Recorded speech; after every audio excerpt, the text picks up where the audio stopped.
Hi, everyone, and welcome to Seniors on the Move. Today, we're going to talk about your feet, and they are extremely important, especially as we get older. And we have Dr. Robert Franger with us, and he's an expert. So we're going to ask him some questions. We're going to talk about diabetes a little bit, but I'd like to read his biographical sketch here, which is very interesting.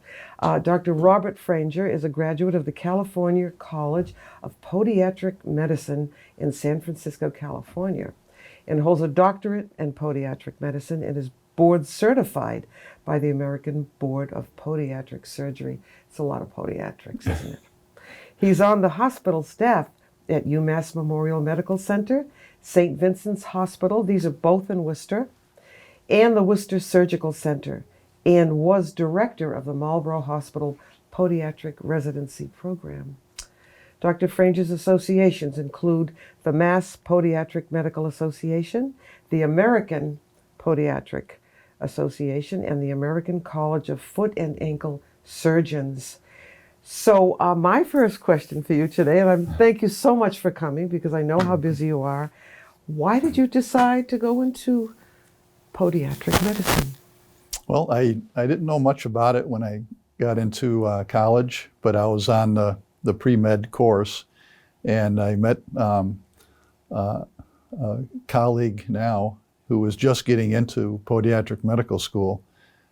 And I said, well, what's that? And he explained it a little bit. And also there was a director of our housing who was a resident in podiatric surgery. So they both encouraged me to apply because I was interested in some type of medical field. And that was the start of it. Were there any problems in your family, diabetics, or problems that you had yourself with your feet that made you kind of say you were going to do it? Anything like that you no, said, not I'm really. going to change the field? And not really, because when you're younger, you kind of abuse your feet. And true too, yes. Take them for granted, and there's not as many foot problems when you're younger. So. And especially women with their high heels and things like that we right. did so many years. And being diabetic myself, I'd like to talk about diabetes in the foot. And what percent of your practice would you say are people with diabetes? Are they mostly seniors also? Well, it's approaching 50%. Really? That high, and wow. And more younger patients that fortunately are coming to see a foot doctor at least once a year, just to, even if you're 10 years old, to get a foot exam and to get some information on what to do, like clipping the nails, good hygiene, appropriate fitting shoe gear. And if they get in the habit when they're young, then that goes their entire life with those good habits. And what I feel is the eyes, the kidneys, and the feet are extremely important. And many people say, oh yeah, I get my eyes checked every year, but they don't get their feet checked. And they should, because that is what keeps us healthy, is good feet. Whether they're diabetic or not, you're saying? Correct. Yeah. Okay. Even a primary care physician, and let's say it's a retired diabetic, are you walking? That's like their first question. And, oh, my feet are killing me. I can't walk. So they lose their strength, their leg strength. They diminish their circulation, and then their feeling to their feet changes, and they don't protect themselves that well naturally. So we have to examine them and explain, look, you can't feel your feet, so you should check them with your vision, or check them with your hands, or have someone help you, a family member, regularly check the feet. And even regularly check inside your shoes, because people that don't feel their feet they could have something in their shoe that ultimately causes an infection. Oh my gosh, there's so many things that can happen. But what kind of problems do you see with diabetic folks, with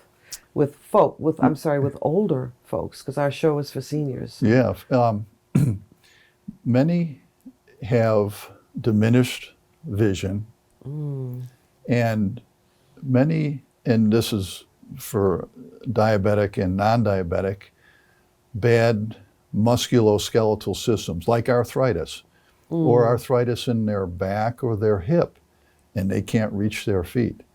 And so they're trying to take care of their nails or their skin, like a corn or a callus, and they injure themselves because they just can't get there correctly. They can't see what they're doing, and they don't feel sometimes that they're even cutting themselves. So that's neuropathy. That's where the neuropathy comes in. Yeah. Not all diabetics have neuropathy. You know, there's a certain percentage. It could be up to 50%, but it's varying in intensity. So some have complete loss of sensation, and others like, well, my feet kind of tingle, you know, or they burn a little bit, or the pins and needles. Yeah, that burning, that sounds familiar. Yeah. And I know this isn't a pleasant subject, but what about amputations? You were telling me there's been a change in what's being done about that, or the lack thereof. Yeah, in the years that I've been practicing, the goals have changed to salvage a limb. And so an amputation is easy to do surgically, and sometimes that's the avenue taken, versus reestablishing circulation, such as a blockage in an artery. And if you can restore that, you can bring the circulation back to the foot, and it will heal an ulceration.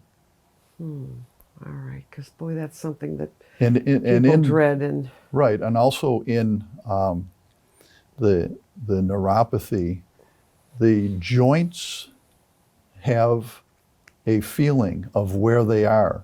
Like if you step in a hole and your ankle is spraining, the joint tells you it's in the wrong position. Sure. But in diabetes, sometimes we don't know where the joints are, and they start to collapse. And even fractures can occur, and the patient doesn't know it until their foot's very swollen. That's right. So it's and really, it may not even it's be dangerous. painful. Yeah. If you've gotten to that point. Right. Hopefully you don't. Yeah, those are things we definitely want to avoid. Sure. But what are common foot problems for seniors that you deal with the most, say? Yeah. You know, we look at like the systems, like the skin and the nails. That's the barrier to the outside world. So we want it healthy. So they're ingrown nails, of course, maybe more in younger people.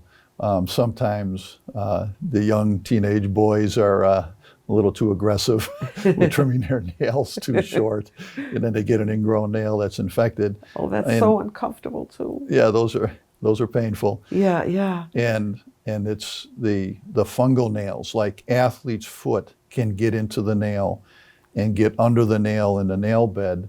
And once it gets that advanced, it's very difficult to treat. But we do have newer medications, you know, to treat that. Sure. But I've had some patients that have had such a thick nail from having athlete's foot or a fungus in the nail that they get a sore underneath it.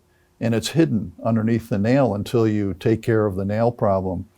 And that can lead to a deeper infection, just a fungal nail. And then the skin, you want as we all get older, the skin gets a little bit thinner. And so the barrier to the outside world changes a little bit. It's more susceptible, like dry skin, fissured skin. And that can be from athlete's foot too. Sure. But that can let things in. And in a person that's young and healthy, no big deal. You're not going to get an infection. But someone that isn't, just cracking of the skin can let in bacteria and cause an infection. And I find many people are hesitant to even just lotion their feet. Just do that. every day, especially in the winter when things are a little bit more dry. Sure. Yeah. Wow. What about your surgeries? What kind of surgeries Yeah, do you do? there's What is a common surgery? Let's put it that way. well, that goes towards what's common in foot pathology. So not just the skin and nails, but it's the nerves, it's the joints and the bone. And for example, hammer toes and bunions, extremely common. Yeah. And hammer toe procedures are performed. Basically, the toe is contracted. A procedure is performed to straighten and flatten the toe. Basically, we're getting the toe out of the way of the shoe. So it's not rubbing anymore, causing a painful corn. Yeah. And the toe can also be arthritic. So that's osteoarthritis right too, sure. is a very common condition in the foot, especially in the toes, and psoriatic arthritis. So psoriasis can involve the skin, but also can involve the joints. And it can cause contractures of the joints. So that, along with bunions, which are at the big toe joint, and that's where bone prominence forms. And eventually, you just can't get a shoe to fit correctly or to be comfortable. Sure. And when a bunion limits, painful bunion limits normal daily activities, is always sore morning and night, Yeah. and adversely is affecting the health, that's a good time to try to correct the position, the angle of the big toe and the bunion prominence. You want to get that corrected. See, our feet are always enclosed too, and that isn't good for infection, right? I mean, if you've got in the summer it's easier with sandals, I think. Right. Your feet are freer and so forth, but yeah, enclosed shoes are good if they fit correctly, and the best shoe is probably a sneaker, like a mesh sneaker. And we're all wearing them. And ties are better than Velcro and Yes, slip-on shoes. yes. Tying correctly keeps you stable. Yes. It keeps your foot stable in the shoe. Like a sandal maybe lets your foot be free, but it's not that secure for your foot because the heel is not contained. Human beings follow where their heel is each step, so we follow our heel. And in a sandal without a heel counter, the foot's going to be unstable, and then we get into falls. So people are falling too much because of the wrong shoes. I'll be darned. Yeah. But these shoes are not really attractive. I mean, people still want to have a pretty... They do. But yeah. as we get older, and you see more seniors in a sneaker. Right. Much better. But you had mentioned earlier about high heels and and wearing what we did to ourselves. Yeah, you probably had good enough muscle tone and strength to overcome that bad position of walking on your toes, which is very unstable. What about inserts? What role do inserts play in keeping the foot straight and more comfortable? Not everyone requires an orthotic. That's the word, orthotic. Yeah, yes. The orthotics are helpful, let's say in excessive pronation or foot flattening. That strains the joints of the foot and the plantar fascia, for example, and also contributes to bunion formation. So we want to control pronation. We don't want to stop it, but we want to have it under control mechanically. So a prescription orthotic is excellent. But in our seniors, they may not need that aggressive of a device. The Medicare and insurance companies, especially in diabetes, they allow for a patient to select a shoe, and usually they're not bad. They can be sneakers and even dress shoes. Yeah, I've seen them. But they're square toe, a little bit more depth for the toe area, and they accommodate an accommodative insert. It's not a prescription orthotic like a firm plate, like a thermoplastic plate that a Sure. runner would need. Yeah. But this is more to give some support, but also shock absorption. And that shock absorption actually helps not just the feet, but ankles, knees, and lower back, which is where in our skeleton much of our weight bearing gets transmitted into those levels. So that type of insert is excellent for, let's say, our retired patient, Sure. diabetic or not. So, so is it true that if your foot doesn't strike the right way, if you have pronation or whatever, do inserts or orthotics help with that? So that, well, like you said, it helps with balance. Right. So if you don't have the right shoe or Yeah, whatever else that you need to, combination is ideal because a shoe comes with an insert, but they're really not much of anything. They can't be, because if it was specific to your foot, it wouldn't be to mine. They claim they are. That's all you need. Some are a little better now, like Yeah. some people like that memory foam that comes in the Skechers. Yeah. And, Yeah. you know, I was thinking of that. Yes. yeah. Yes. But I use a replacement insole in my practice. That's excellent. It actually, we take it out of their sneaker usually, or a walking shoe, and put this insert in that provides support. It cups the heel, so it helps to guide the heel. There's extra padding for even heel contact when the foot first hits the ground. And the top cover is accommodative to pressure points. And that's, again, in diabetes or our older patients that may have some deformities with their hammer toes and or their metatarsals. Yeah. That takes pressure off the skin and limits or reduces the chance of a pressure sore. Oh gosh. So those so are many things to think about. if we keep the skin intact, right? Yeah. If we keep the barrier intact, then people do much better. Then there's less risk of infection. And if people have an infection, an ulcer in their foot, they can't walk. You have to get off it. You have to be off your foot to heal. And it's almost impossible for people to do, to stay off it. Sure. Yeah. Now, what role does Medicare play in this scene here? They do cover that one pair of shoes. Shoes and inserts. And inserts also. In diabetic patients. Okay. Yeah. All it's right. a program for diabetic patients. All right. They don't cover it for non-diabetics. Okay. But That's what I thought, anyone can be involved in the program.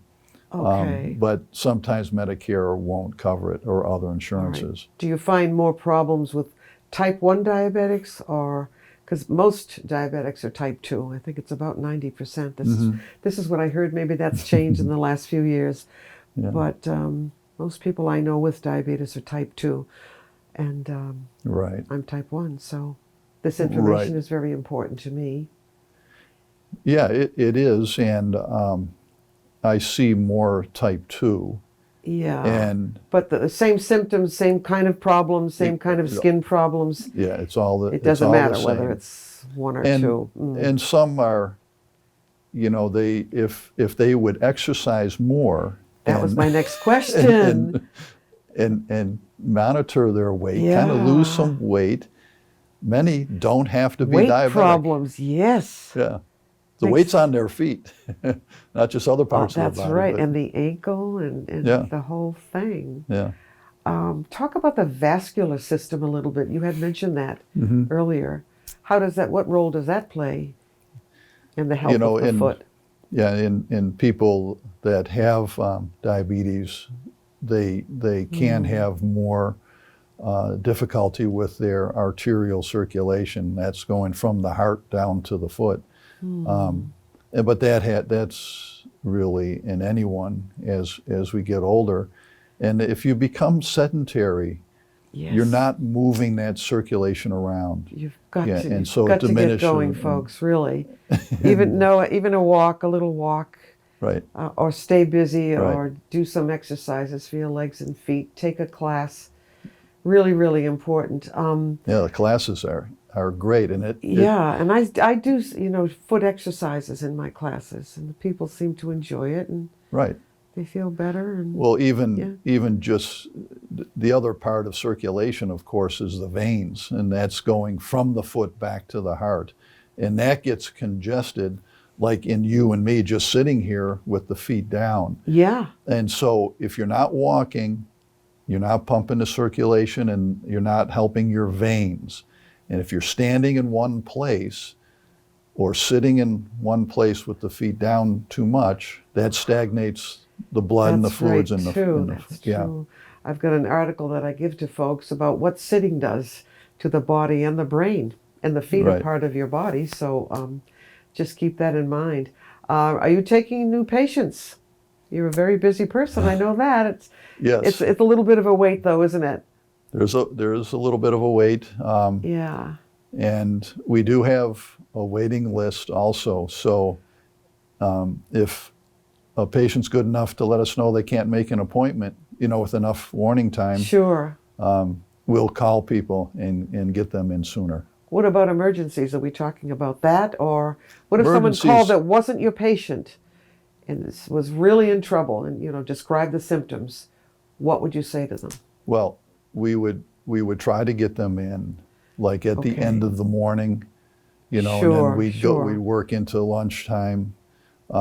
If I don't know the patient, and let's say I'm just too busy, definitely go to the emergency room. Yeah. And That's what I thought. or call the primary care and Yes, see the primary primary care. care, Yeah, definitely. just to get things started. All right. Or the clinics. Okay. All right. Another question has nothing to do with what we just talked about.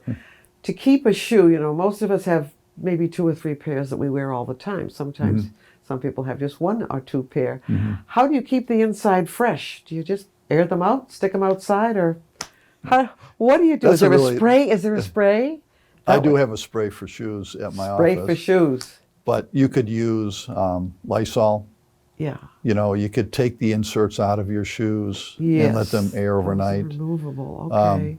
I think it's very important to alternate your shoes throughout the week. So if you have a few shoes that you really like, Yeah. buy a couple pair of them and alternate, and then they'll air out, they'll last longer, and in fact, one of my patients, we were doing a lot of things to improve the skin, and we were getting nowhere.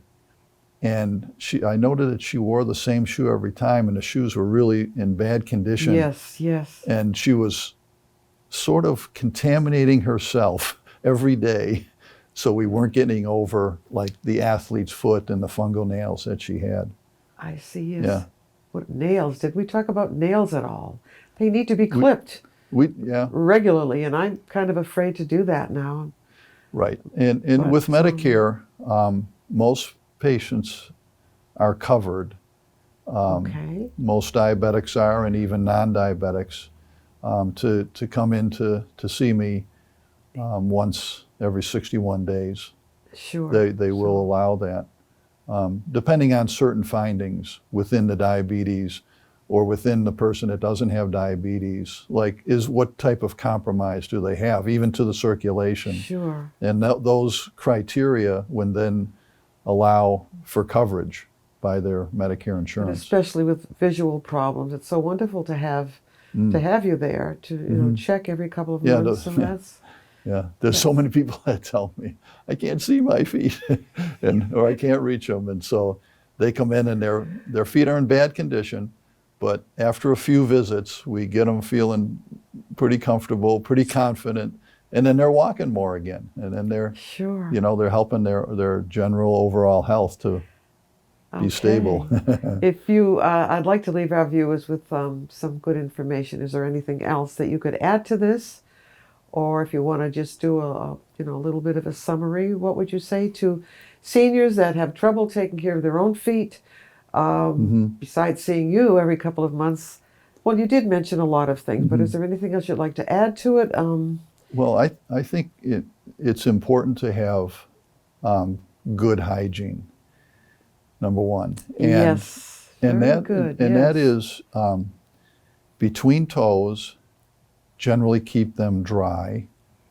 Don't put too many ointments and creams because it macerates the skin, and then the barrier changes to be less effective to the outside world.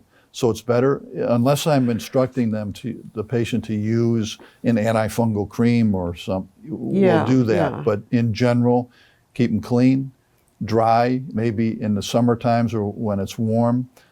Dust them with a little Gold Bond powder, things like Forgot that. about the powder thing. Yeah, just for friction, and to keep the feet cool in the summer. That's a good idea.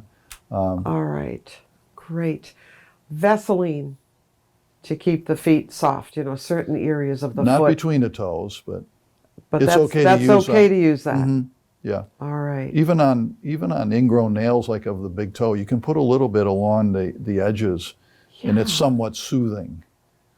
All right. You can rub that in and around the heels if they're cracking. Yeah, because the skin and gets really, it seems like it's thick. The skin is thick right. and very, very hard. And one thing that people do, and I've asked them, get a little bit of Saran wrap and put your lotion on or the Vaseline, put Saran wrap and then your socks and leave it on for a few hours, and that helps to penetrate the dry, cracked skin.